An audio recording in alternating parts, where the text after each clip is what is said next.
We have now in the basic tools 4 parts. Each part I'm gonna explain a tool you're gonna need to design like a pro. The first tool is the move tool and transform. The move tool lets you move layers, use Ctrl T or in the Mac Command T for free. Transform, resize, rotate, and flip. The second tool is selection tool. Selection allows you to work a part of the image. We have mark, lasso, and magic wand. Magic wand, it helps you to quick selection. For example, let's select that subject and change of the background.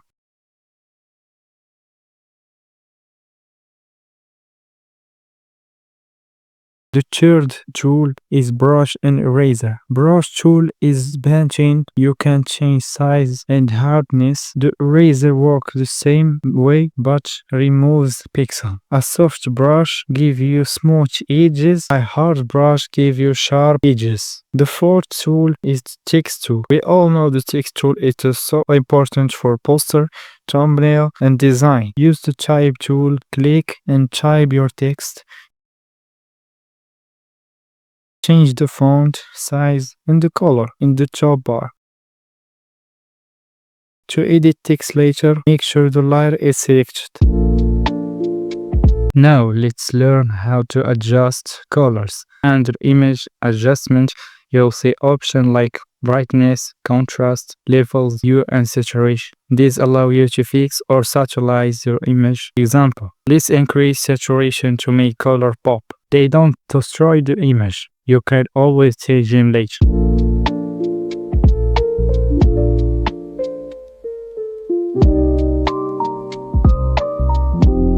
Filters are like instant effects. You'll find them under the filter menu. For example, gradient, blur, soften an image. Sharpen makes it is crisper. Be careful not oversized filters.